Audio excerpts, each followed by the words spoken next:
Spiritual practice is such a personal and interior experience that you might believe it has to be undertaken alone.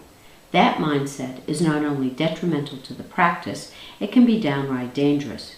In the first case, it will leave you with no external measure of your progress or support in overcoming obstacles. In the second, it can tempt you to believe that you are special in your solitary quest for wisdom. If that delusion goes unchecked, you will stray further and further from God, even as you believe you are getting closer. Only when you stop worshiping at your personal altar can you go far in spiritual practice. You need the guidance of a good teacher and the support of a practicing community to make that shift. Another word for teacher is, of course, guru.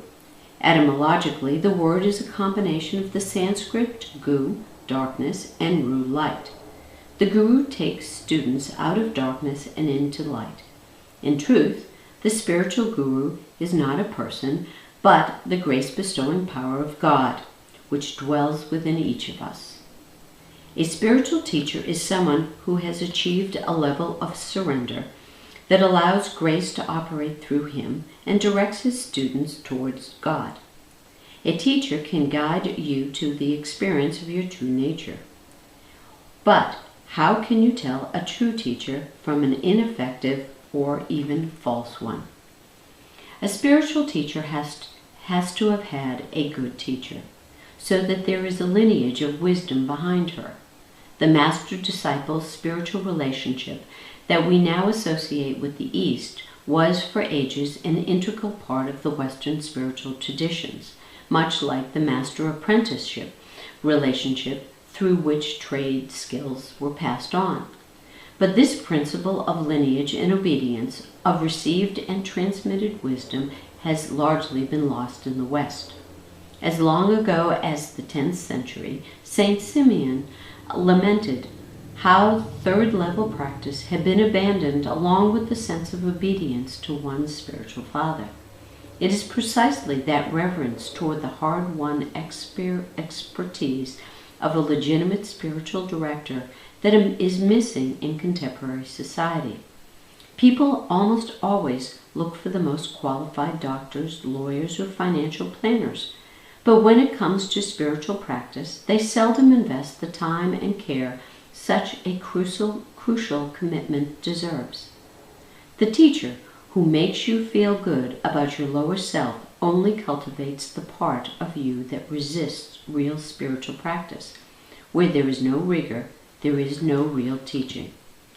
Many teachers claim to be part of a sacred lineage, but the trappings of a lineage do not make a teacher. A real tradition is passed on internally, so that the fact that a teacher wears traditional robes or creates an environment that showcases her lineage doesn't indicate anything. Good teachers teach the essential truth. They are not attached to externals, though they may have them around.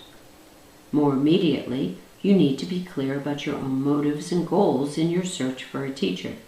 As my guru used to say, we get the teacher we want. If you carry a mental image of how a teacher is supposed to look and act, you may miss the best ones. Good teachers will not always look the part. Truly accomplished spiritual teachers can both awaken and guide the spiritual energy of their students.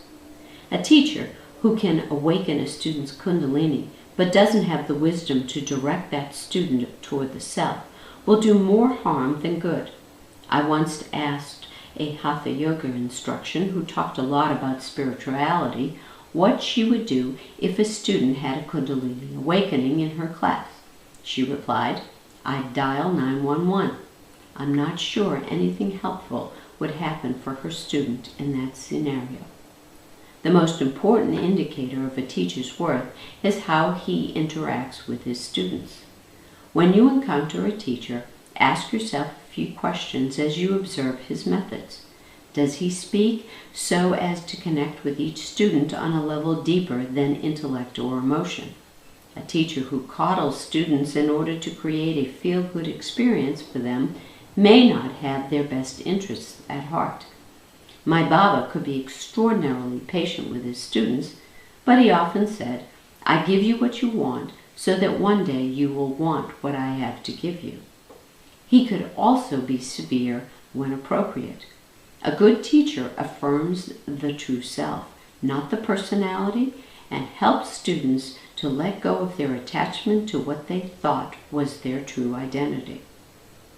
Sometimes that guidance may take forms that at first appear harsh, but if followed to the end, lead to freedom and health. Much as lancing a boil allows a sore to heal. This leads to another question. Does the teacher foster dependency in students or lead them to freedom?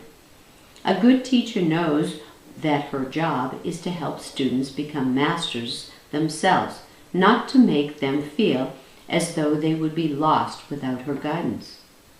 It often takes time to discern whether a teacher is appropriate for you.